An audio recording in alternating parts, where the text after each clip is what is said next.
welcome to my channel, and I'm now watching FD Signifiers, Signified B-Sides. These are not unprecedented times about the political state of the world. Now, probably not the political state of the world. More than likely, it'll be focused on the United States. But let's see what our brother FD Signifier has to say about the United States government and politics. Ooh.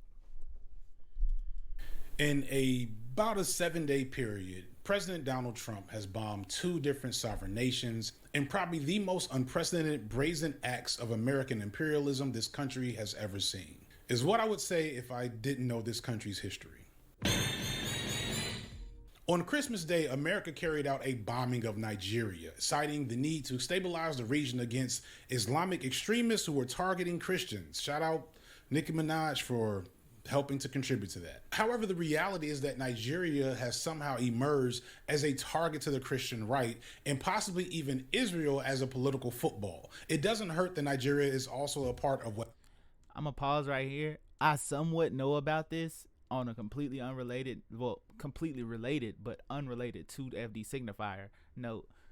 I know about what's going on in Nigeria because of Smackwater, because he was saying like, it's a lot. I might play that video after this. Where the Sahel states have begun to establish a level of sovereignty that, while not perfect, is highly threatened to Western hegemony, and we probably need to look out for how America engages with them going forward, considering that the Sahel states are greatly aligned with Russia.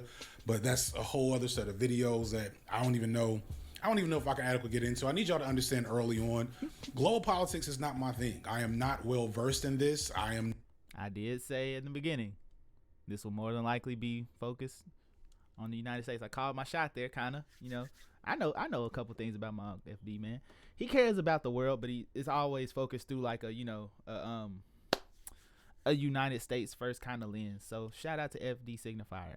Shout out to FD Signifier. Not well trained in this. I do not know this history perfectly. You probably should be looking elsewhere for a real good interpretation of what to see and expect out of what just happened. I am not that person. I'll see if I can find some people to throw in the description for that. But let's see if he found some people to throw in the description. He said the Sahel states. He did say that. So let's see if he found some places.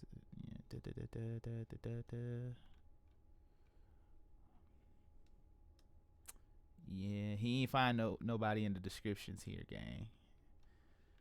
Sorry, he let us down on that one. Oh, wait. Kamala Harris is a pawn. Maybe that'll be a video that we watch another time. But for now, I can just... Kamala Harris lost the... I'm gonna just save this to watch later. Save, watch later. All right, now back. In about a 7-day period, President Donald Trump has bombed 2 different sovereign nations. People to throw in the descriptions happen, but what I can give you is an intellectual discussion on the ramifications in terms of like how regular people might engage with these issues, especially what just happened in Venezuela, where Trump ordered a military strike which resulted in the capture, you might say kidnapping, of their president and his wife. I said that. I said that in my video. I said that. I said he was kidnapped. I did. I promise. And this is after multiple bombing incidents killing Venezuelan citizens for pretty much no reason, as well as tons of threats and saber rattling looking to escalate military action in Venezuela without congressional approval. As all of this unfolded, I looked over the reaction landscape and saw a lot of different takes. But the one I want to focus on is this idea that these are unprecedented times and that if Kamala Harris were president, none of this would be happening. And I say this with love, but I need y'all to understand that while there might be some differences in the way that Kamala enacts America's like imperialist agenda and the way Trump does it might differ somewhat, the end result would not be that different. Before I continue with that, I do want to make something clear. Did he just do the fire ring edit? I'm tripping. He did the fire ring edit. The brain rot fire ring.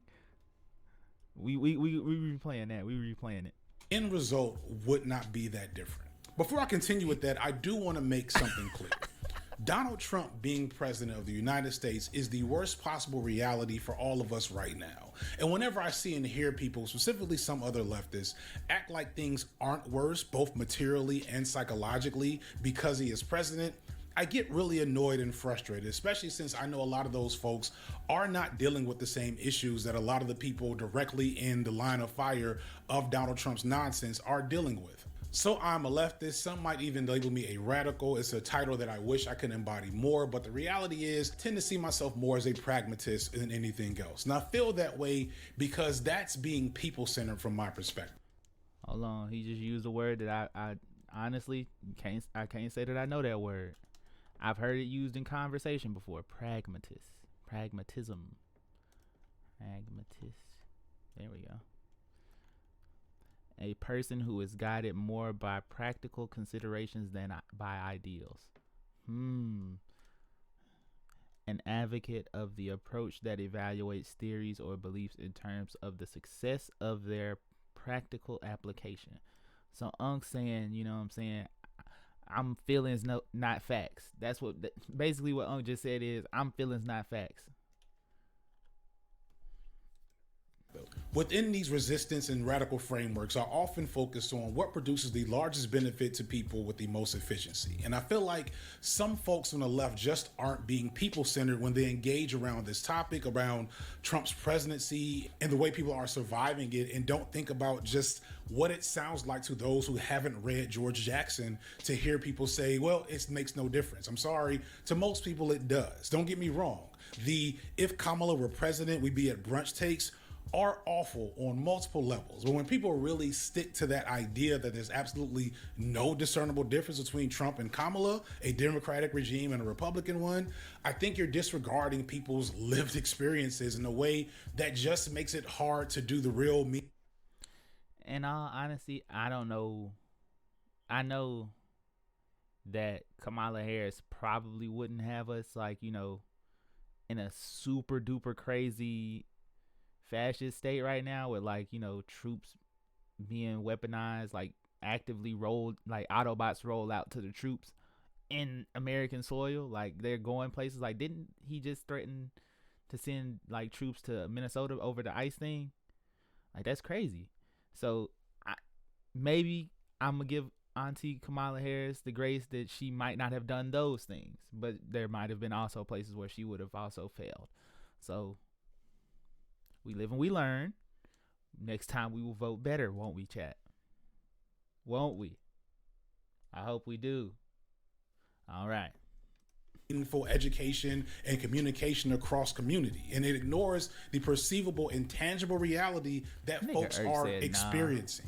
At their core, yes, Republicans and Democrats have way more in common than they do in opposition. I'll get to this more in a second. But here's a short list of things that I do confidently feel would not be happening if Kamala Harris were president right now. Break it down for us. Number one, Elon Musk would not have been appointed to a made-up oversight agency in the government, which resulted in the severe shrinking of government agencies and jobs, especially jobs in human resources, social services, and DEI, all of which disproportionately employ Black people, especially Black women.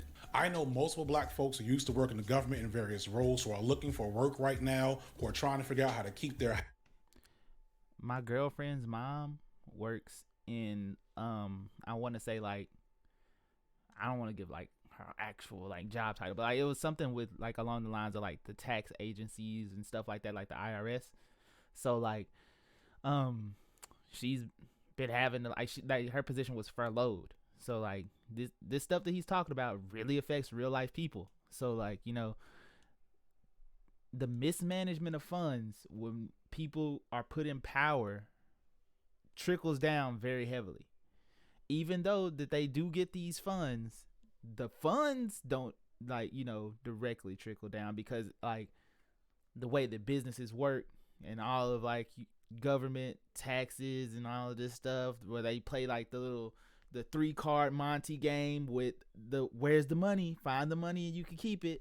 And they just continually swap it all around until like everybody comes around and they're like, whoa, what money? We were supposed to have money for you? No. So like, this stuff is real, man. It's real. Houses trying to figure out how they're going to take care of their kids because they've been unemployed for 6 months or more because of this action specifically. And since Trump got into office, that is a significant thing. It reported 300,000 Black women lost their jobs in 2025, with a large portion of that being attributed to the shrinking of these roles, let alone how many people depend on these roles, and how working in human resources and social services means that you're working with the most vulnerable of us. And if those roles are shrinking, that also means the social safety nets are shrinking, which means that so many more people at the bottom of the food chain in these politics are not being served. They're suffering the most and first. And it's weird to me to make light of people's experiences with that, considering that a lot of us are not worried about the same things they're worried about. Another thing, RFK would not have been put over the Department of Health, which has gutted the CDC in pretty much all elements of our national public health. One day I'm gonna have to research what RFK did bad, because I see oftentimes that people make fun of him for, like, he was eating something weird. I can't remember what it was, and they was like, yo, cuz is losing his mind. If y'all have any videos to suggest to show me the dark side of RFK Jr., I would love to watch one of those on stream. Apparatus. I live in Atlanta and I used to work in the public health, and CDC is headquartered here. So I know firsthand how this has been affecting our public health apparatus and the dire state that the CDC is in. RFK is increasing vaccine hesitancy. They're making it so real science-based research that's too woke basically can't get done at the CDC. RFK is planning an autism registry list, which sounds like something out of the fucking X-Men. And like, I know from personal experience as a parent that it makes you worry about how these children that may or may. So basically he's saying RFK is doing a Joe Rogan, right? So he's doing what everybody killed Joe Rogan for doing when, like, COVID was a thing, and he was talking about, like, what's the thing? The horse medicine. What's that horse medicine called? Not adrenochrome. The other, man, it's gonna fry me if I can't remember it. Damn, I'm old. I was getting ready to. But ivermectin. There it is. Yes. Thank you, Eric. Not be on the autism spectrum will be tracked, monitored, stigmatized, or maybe even removed from opportunities because of that learning difference. And that's just the beginning at this point. Also, like, for the last 3 months, people have been like, man, there's a weird upper respiratory disease going around New York and other places. I don't know what it is. It's COVID. It's fucking COVID. You should still be wearing a mask, and you should still be getting vaccines, which have been made harder to get. I literally cannot get a COVID vaccine for my youngest child because I don't think COVID vaccines for children exist at this point. Like, literally. If you know where you can get a COVID vaccine for a kid under 12, please let me know. I always want to point out that the current ICE director also worked for Barack Obama, and that the nature of what ICE does has been around since Barack. Yo, I respect Barack for not getting, like, the Beijing and having him chalk his line. Cause, like, today niggas would be like, yo, Barack don't got it. He don't got no blend. They ain't give Barack no blend. That would be the meme. Barack no blend. That Obama, and we can't not give him credit. He never for got that. vaxxed. But I also don't think that ICE would be on a nationwide domestic terrorism tour under Donald Trump if he wasn't the president. ICE is basically like his secret police at this point. They've been going around cities across the country, harassing people, doing the worst possible stuff. They're not just doing the usual awful immigration policing. They're literally going into churches and elementary schools to get people. It's gross. And the weaponization of ICE is so wild right now. Y'all probably remember the story here in Georgia where this random woman, I don't know what her role was in this, but she called ICE on Korean immigrants who were legally here to train American workers at a Hyundai plant in Georgia, which cost both Georgia and those Korean workers from Hyundai probably millions of dollars and jeopardized hundreds of jobs here in Georgia, all because of the current political reality we're dealing with. Quick addendum, I recorded this video early last week, and that was before the fatal shooting, we'll say for now, murder of Renee Good by an ICE agent in a situation. Rest in peace. Rest in peace, ma'am. Situation that, just, you know. If she was ugly, with all due respect, one more time, with all due respect, if she was uglier, do y'all think that she would be Kirkified? Do y'all think niggas would be making her like making memes of her face? Do y'all think that she would be getting put on people's bodies?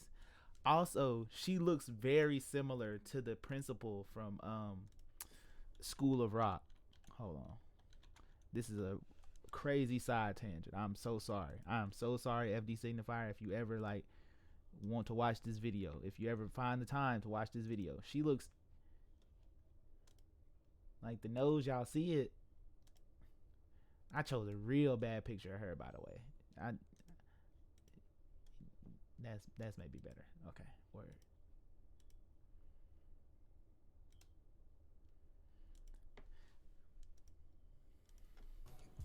I don't know how to even engage with it. It's awful on so many levels.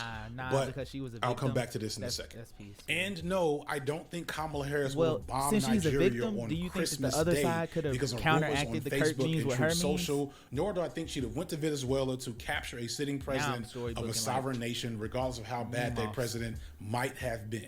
But as Commander-in-Chief, I will ensure America always has the strongest, most lethal fighting force in the world. Auntie was on there. I want to be clear and empathetic to the fact that the Trump administration and Project 2025 and right-wingers in general have a dire effect on the daily lives of a ton of people, even if it's just the psychological well-being of knowing the political environment we're currently living in. I know I'm not feeling good about it, so I'm sure other people aren't feeling good as well. However, it's important for the sake of future political action and current political education that we recognize that the current state of affairs only exists because the Democratic leadership that has been around in this country for 50 years now has been complicit with so many of these things the Republican Party is doing. I said before that if Republicans are sitting at a dining room table eating babies, Democrats are in the kitchen putting them into pots. That is really what's been happening here. What kind of analogy? What? Nah. He know more about it than me. He done seen more of it than me. So who am I to say that there's a bad analogy? But he got so vivid.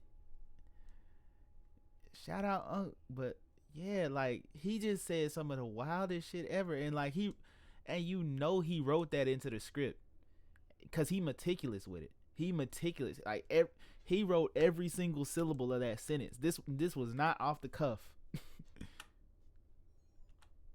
Party is doing. I said before that if Republicans are sitting at a dining room table eating babies, Democrats are in the kitchen putting them into pots. That is really what's been happening here. America has a long storied history of forcing regime changes. Like, it popped me in a negative way. Like it got me to lock in on what he was saying, and then like the fact that they do be like killing babies, like that is kind of messed up. Around the world, especially in the global south, for generations at this point, no matter who has been in charge. You might look at Maduro as an evil dictator, which low-key is probably a lot of American propaganda, but understand he's only possible in part. Tell me this not the most Dom Sharp fit. I'm sorry. Tell me this not the most Dom Sharp fit ever. Chat. Maduro got to fit it.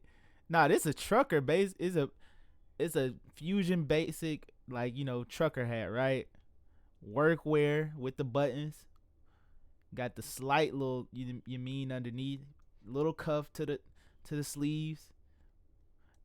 Due to America's history of imperialist functions in South America as a whole. That entire region is in a constant state of destabilization because of America's desire to... Well, let me say this. It's an old Dom Sharp fit because now Dom Sharp wears cardigans. Dom Sharp wears glasses now. Dom Sharp is a changed man. So all he missing is a bolo tie. I'm not gonna lie to you, Eric. That's more than likely in his repertoire. He does have a bolo tie. He probably just forgot it that day. He probably hopped into the Sprinter van on the way there, and he was like getting ready to like adjust himself, and then he patted his keys. He hit his keys, phone, wallet, and then he reached up here for his bolo tie and was like, "Fuck!"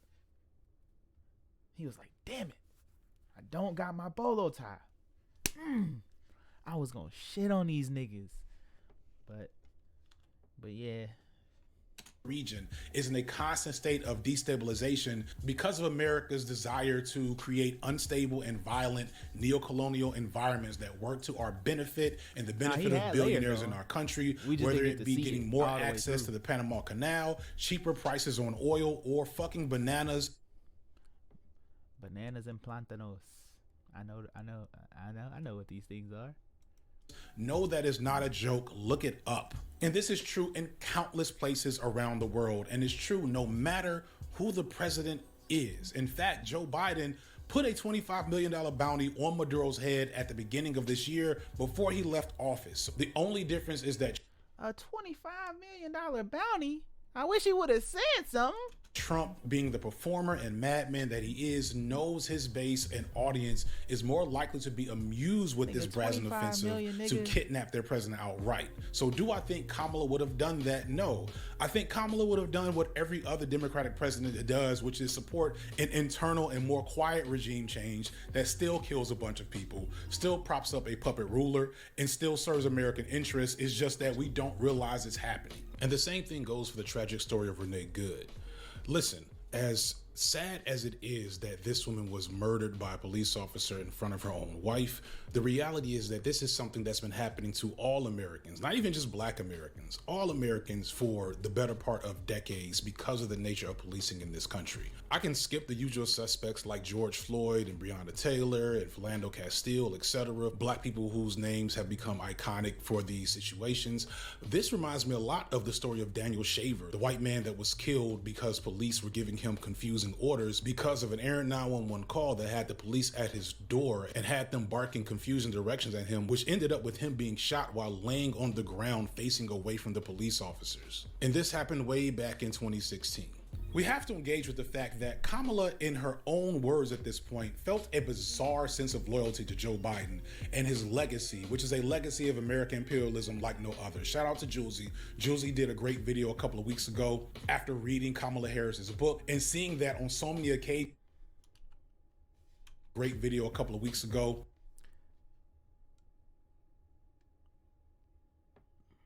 I want to choose my next words very wisely.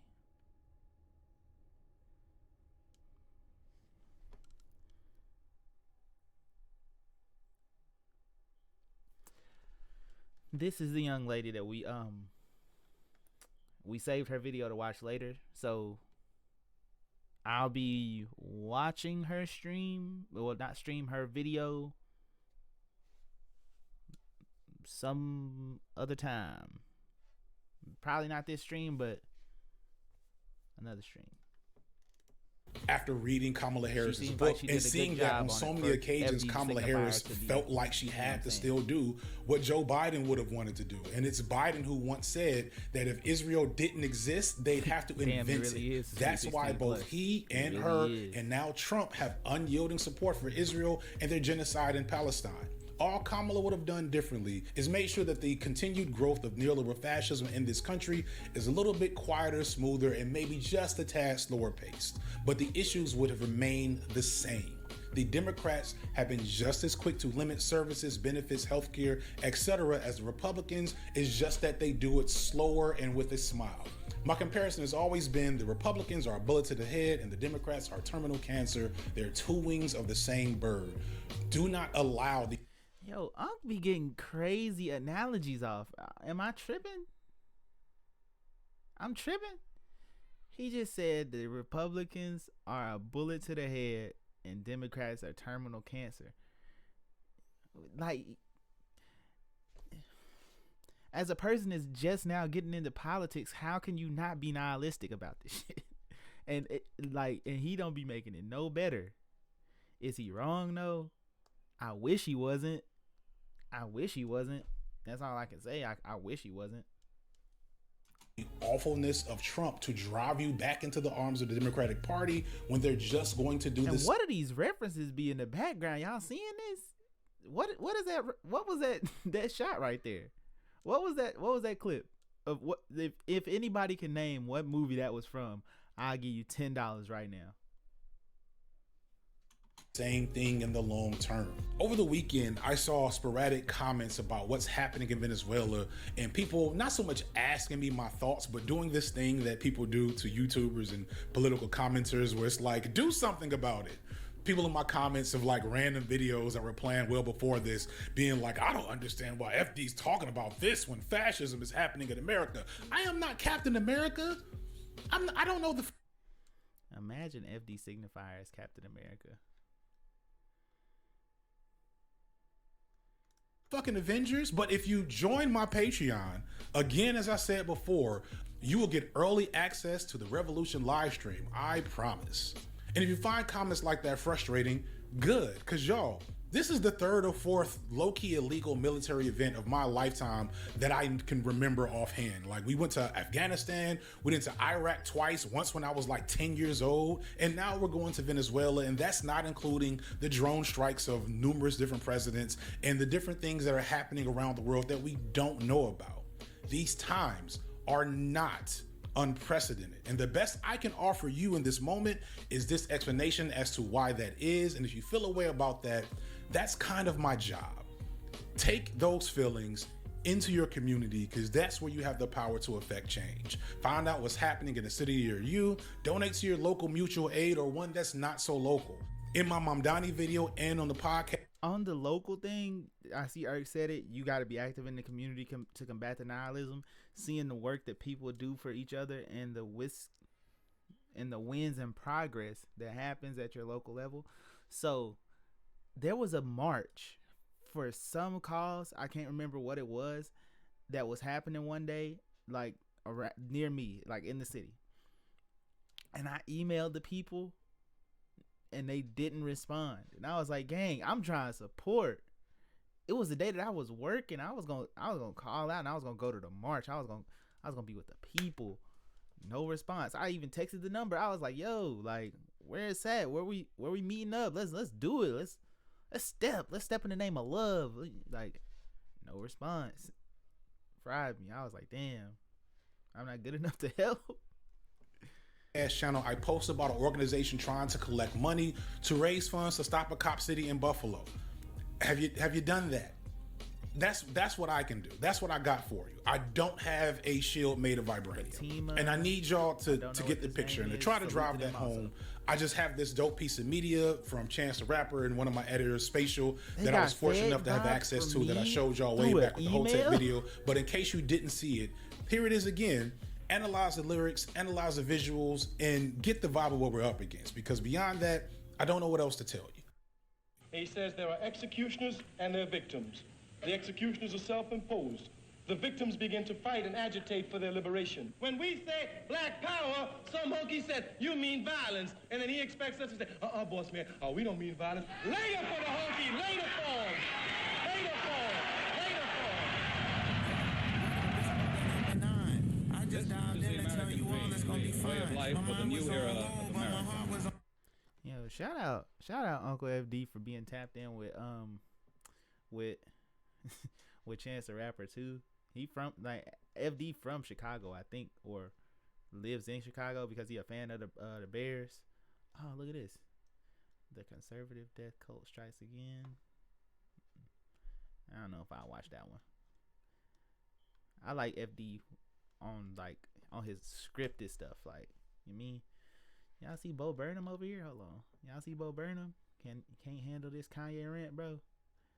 This video right here is peak. Oh man, I forgot. All right, let me do the outro for the video. Hold on. Man, shout out to Uncle FD, man. That was a great video. I really enjoy his content. Maybe one day he'll watch me watch his content. Maybe one day we could do a collab, you know what I'm saying?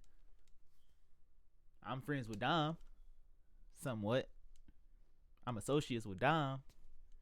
I don't know if I'm associates. I know Dom. I mean, Dom has posted me on his page, on his Instagram before. Like, I was affiliated with the redacted thing. So, and I like the Bears too.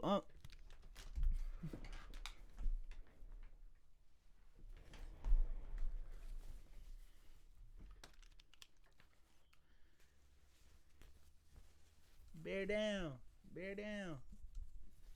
Walter Payton. That's, you know what I'm saying? Like, we could be like the dynamic duo, me and you. All right. Now that's the end of that video, guys. That was nice. That was nice. That was fun. That was fun. Shout out to FD Signifier, man. Look at the stuff I be getting notifications to. I don't even watch Let's Keep It a Buck no more. I need to stop. Turn off notifications for them. Ali Sadiq is like top tier funny. Love Ali Sadiq. But alright, let's go to Twitter.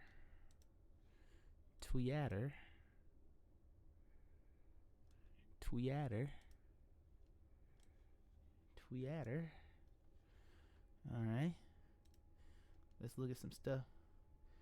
We gonna spam his comments with what he sent me. Yo, let's spam him. Hold on.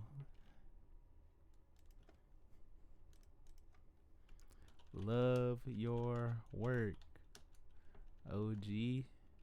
Tryna get like you.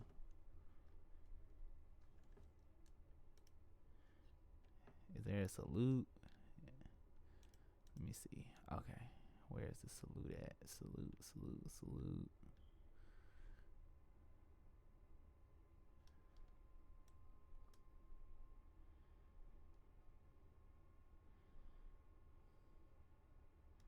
I can't find the salute, so I'm gonna just put the nerd face. Nigga said it's right there. I can't see. You probably screaming at me, gang. I'm sorry, I can't see it. I'm old. I don't know where it's at. But let's go back to Twitter.